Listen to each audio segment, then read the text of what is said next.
नमस्कार फ्रेंड्स। आज हम 18 अगस्त 2021 के करंट अफेयर्स के साथ आप लोगों के सामने इस सेशन में बीएस गुरु एजुकेशन की तरफ से मैं भूपेंद्र सिंह फिर हाजिर हूँ आपके लिए। चलिए चलते हैं हम अपनी न्यूज़ की तरफ, देखते हैं कुछ खास न्यूज़ जो आज हमारे एग्ज़ाम की दृष्टि से इम्पॉर्टेंट है। आइए देखते हैं फ्रेंड्स।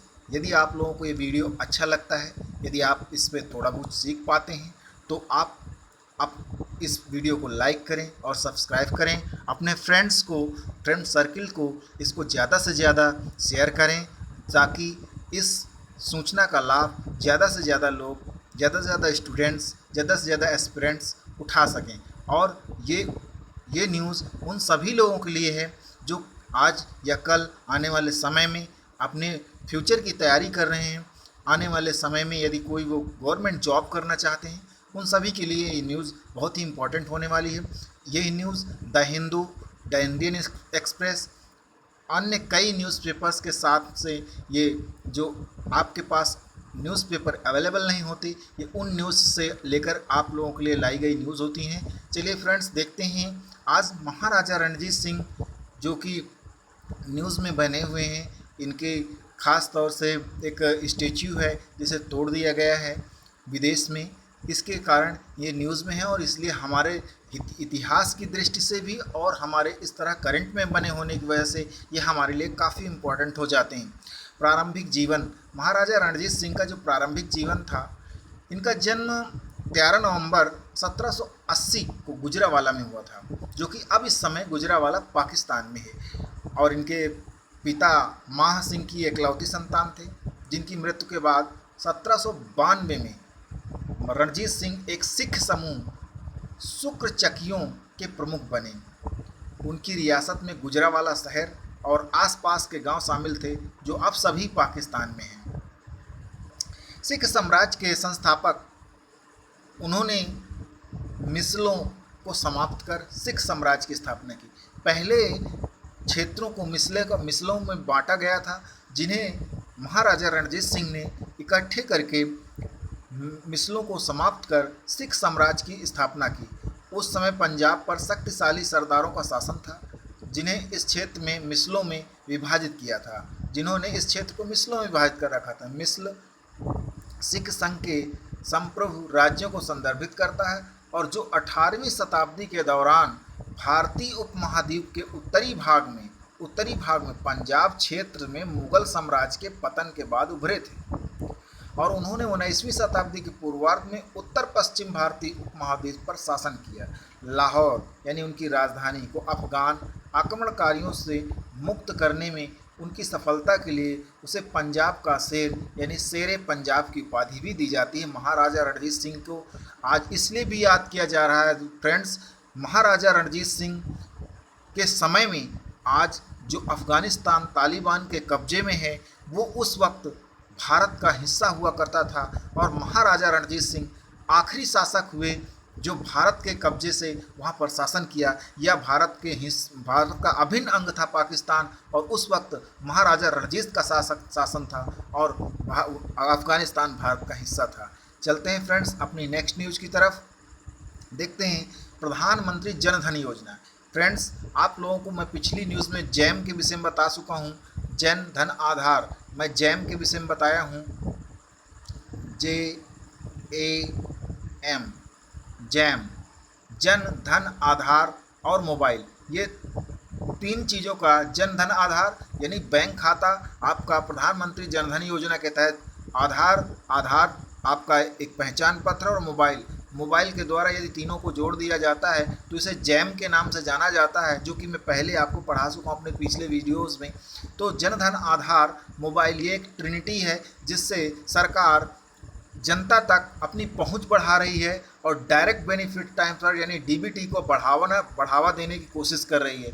फ्रेंड्स, ये पहल 15 अगस्त 2014 को प्रधानमंत्री नरेंद्र मोदी जी के द्वारा जन धन योजना की घोषणा की गई थी। इस योजना को 28 अगस्त 2014 को औपचारिक रूप से शुरू किया गया था। देश में लगभग 13 करोड़ गरीब लाभार्थियों के पास योजना के तहत बैंक खाता है, यानी देश में लगभग हमारे 23 करोड़ गरीब लाभार्थियों के पास इस योजना के तहत बैंक का खाता उपलब्ध है, जिसमें कि 55.2% महिलाओं के खाते हैं और लगभग 44.8% अन्य लोगों के खाते हैं, और जिसमें 63.6% रूरल एरिया और जबकि 36.4% अर्बन एरिया के खाते हैं। यानी हमारे यहाँ एक तरीके से कह सकते हैं कि लोगों की बैंक तक पहुंच बनाने के लिए प्रधानमंत्री नरेंद्र मोदी जी ने ये बहुत ही महत्वपूर्ण पहल लागू किया, और जिसके द्वारा काफ़ी ज़्यादा मात्रा में अकाउंट खोले गए और हर गरीब को उसका एक अकाउंट यानी एक बैंक खाता उसके पास प्राप्त हुआ, और जिसके द्वारा प्रधानमंत्री नरेंद्र मोदी अपनी आने वाली योजनाओं में तरह तरह के बेनिफिट्स उनको डायरेक्टली उनके खातों में भेजने की योजना है। इस योजना को प्रभावी बनाने के लिए कुछ नए कदम सरकार उठा रही है। इस योजना की सफलता को देखते हुए केंद्र सरकार ने वर्ष 2018 में योजना के तहत खोले गए नए खातों यानी 28 अगस्त 2018 के बाद पर रुपए कार्ड के माध्यम से दुर्घटना बीमा कवर को 1 लाख रुपए से बढ़ाकर 2 लाख रुपए कर दिया। सरकार ने इस योजना के तहत खोले गए बैंक खातों में ओवरड्राफ्ट की सीमा पहले 5,000 रुपये से बढ़ाकर 5,000 कर रखी थी, और उसे बढ़ाकर अब 10,000 रुपये करने के साथ इस सुविधा के लिए 18 से 60 की आयु की सीमा को बढ़ाकर 18 से 65 कर दिया गया है। सरकार ने इस योजना के क्रियान्वयन को अधिक प्रभावी बनाने हेतु अपना ध्यान प्रत्येक घर से हटाकर हर बैंक खाता रहित वयस्क पर किया है, यानी एवरी अनबैंक्ड अडल्ट पर किया है। इस योजना के तहत हर एक घर में हर एक अडल्ट के पास यानी किसी एक अडल्ट के पास प्रत्येक घर में खाता होना चाहिए, यानी एवरी अनबैंक्ड अडल्ट के पास खाता होना चाहिए। इस पर ध्यान कर रही है। और कोविड-19 महामारी के दौरान महिलाओं को आर्थिक चुनौतियों से निपटने हेतु सहायता के रूप में सरकार ने 26 मार्च 2020 को सभी महिला जनधन खाता धारकों के खातों में 3 माह तक 500 रुपये जमा कराने की घोषणा की। फ्रेंड्स, इस न्यूज़ में काफ़ी कुछ अच्छा है, आप लोग इसको ध्यान से समझिएगा। आपको ये सुंदरबन का जो न्यूज़ है, ये सुंदरबन हमारे देश में काफ़ी अच्छा हिस्सा है हमारे देश के, और बांग्लादेश के साथ ये फैले हुए हैं। चलिए देखते हैं इनके विषय में, सुंदरबन के विषय में। सुंदरबन पश्चिम बंगाल के उत्तर और दक्षिण 24 परगना जिले के 19 विकास खंडों में फैला हुआ है, यानी पश्चिम बंगाल के उत्तर और दक्षिण के 24 परगना जिले के 19 विकास खंडों में फैला हुआ है। यह भारत और बांग्लादेश दोनों में फैला हुआ दलदली वन क्षेत्र है, यानी सुंदरबन जो हैं वो दलदली वन क्षेत्र हैं। यहाँ पर पाए जाने वाले समुद्री नामक वृक्षों के कारण प्रसिद्ध है, और इसी वजह से इसे सुंदरबन कहा जाता है। उन्हीं समुद्री नामक वृक्षों के कारण इसे सुंदरबन कहा जाता है। भारतीय क्षेत्र में स्थित सुंदरबन यूनेस्को की विश्व धरोहर स्थल है, यानी कह सकते हैं कि आपका जो सुंदरबन का यूनेस्को साइट्स है, ये विश्व धरोहर स्थल वर्ल्ड हेरिटेज साइट का हिस्सा भी है। यह इसका जो क्षेत्रफल है वो 9,630 किलोमीटर में फैला गंगा ब्रह्मपुत्र डेल्टा का हिस्सा है। इस क्षेत्र में 104 द्वीप हैं। यहाँ जीव जंतु की लगभग 2,487 प्रजातियाँ रहती हैं। यहाँ पाए जाने वाले कुछ विशिष्ट जीव जंतुओं और उनकी विशेषताओं के विषय में जानते हैं। यहाँ पर पाए जाने वाले प्रसिद्ध सबसे ज़्यादा इम्पोर्टेंट बाघ हैं, जो रॉयल बंगाल टाइगर यहाँ के जलीय परिस्थितियों के अनुकूल हो गए हैं, वे तैर भी सकते हैं। यहाँ पाए जाने वाले कुछ जीवों में एशियाई छोटे पंख वाले ऊदबिलाव, गंगा डॉल्फिन, भूरे और दलदली नेवले और जंगली रीसस बंदर प्रमुख हैं। कछुआ एवं अन्य जीव भी यहाँ पर पाए जाते हैं। यहाँ कछुओं की 11 प्रजातियाँ पाई जाती हैं, जिनमें प्रसिद्ध ऑली रिडल टर्टल या कछुआ, हस्क बिल समुद्री कछुए और टेरापिन नदी कछुए प्रमुख हैं। टेरापिन नदी कछुआ मीठे पानी में रहने वाला एक संकट उत्पन्न जीव है। इसके अलावा मगरमच्छ, मॉनिटर लेजार्ड, सांपों की 30 प्रजातियाँ एवं कैटिलैगनिस मछली पाई जाती हैं। किंग कोबरा IUCN की सुभेद्य सूची में शामिल है। यहाँ के मैंग्रोव पारिस्थितिकी तंत्र में मछलियों की लगभग 350 प्रजातियाँ पाई जाती हैं। इनमें से कैटिलैगनिस मछलियाँ, जिनमें अस्थियों के बजाय उपस्थिति का कंकाल होता है, लगभग 10.3% पाई जाती है। यहाँ कार्टिलेज व कार्टिलैगनिस वाली मछलियाँ पाई जाती हैं, जिनमें मछलियों में हस्तियों की जगह कंकाल पाया जाता है कार्टिलैग्निस का। सुंदरी वन की समुद्री समृद्धि का एक और संकेत ये यहाँ पाए जाने वाले 753 कीट की प्रजातियों से है। इनमें से 210 तिल्लियाँ और पतंगे हैं। इनके अलावा केकड़े, चिराट और झींगे की 334 प्रजातियाँ भी यहाँ मौजूद हैं। सुंदरवन का हमारे लिए बहुत ही महत्व है। सुंदरवन पारिस्थितिकीय क्षेत्र गंगा, ब्रह्मपुत्र यानी मेघना यानी 3 नदियों के डेल्टा से, एक गंगा, ब्रह्मपुत्र और मेघना बेसिन के ज्वारी सक्रिय निचले डेल्टा मैदान में स्थित है। यह सबसे बड़े मैंग्रोव वन और विश्व में एकमात्र मैंग्रोव बाघ निवास स्थान की मेजबानी करता है। मैंग्रोव वन कई पारिस्थितिकी कार्य करते हैं, जैसे कि बहुमूल्य लकड़ी हेतु पेड़ों का उत्पादन, आवास की व्यवस्था, फिश एवं सेल फिश के लिए भोजन और प्रजनन स्थल, पंछियों व अन्य महत्वपूर्ण जीवों हेतु आवास का प्रावधान, नई भूमि के निर्माण के लिए सुरक्षित तटरेखा तथा तलछट की आवृत्ति। बांग्लादेश और भारत के कुछ हिस्सों में फैले वनाच्छादित क्षेत्रों के भीतर संरक्षित क्षेत्रों यानी पीए को संयुक्त राष्ट्र शैक्षिक, वैज्ञानिक एवं सांस्कृतिक संगठन यानी यूनेस्को द्वारा दोनों देशों में विश्व धरोहर स्थल के रूप में नामित किया गया है।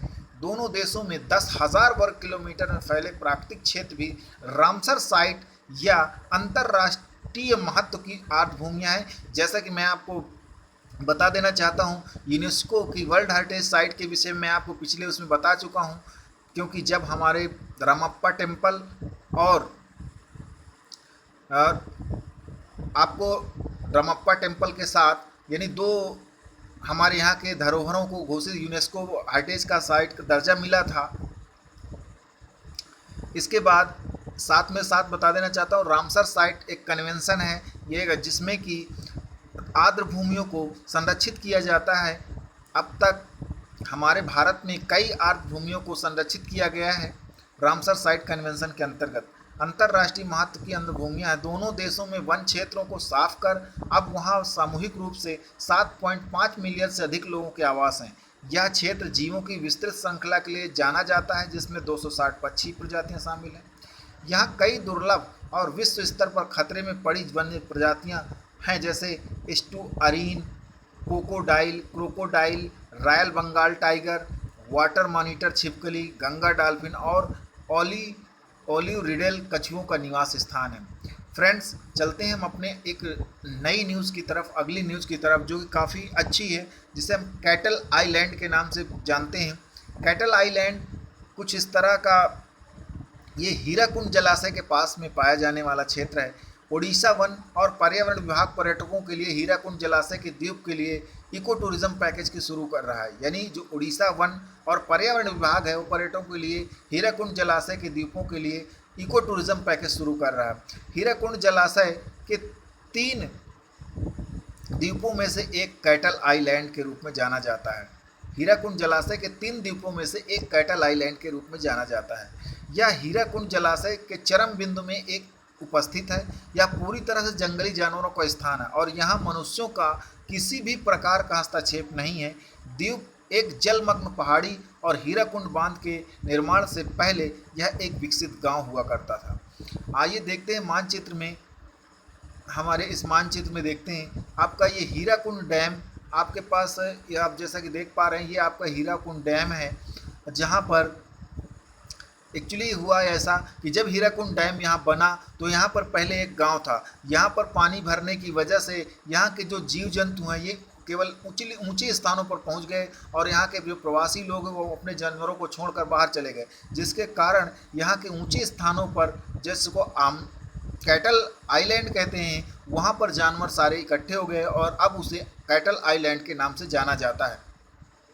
तो फ्रेंड्स, इस तरह से इस न्यूज़ से आपको ये जानकारी प्राप्त होती है कि आप कैटल आइलैंड एक तरीके से हीराकुंड परियोजना या हीराकुंड बांध के वजह से उत्पन्न एक आइलैंड है।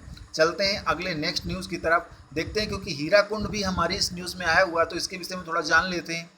इसका स्थापना वर्ष 1937 में 1937 में महानदी में विनाशकारी बाढ़ की पुनरावृत्ति के बाद इंजीनियर एम विश्वेश्वरैया द्वारा परिकल्पित यह बहुउद्देशीय परियोजना है।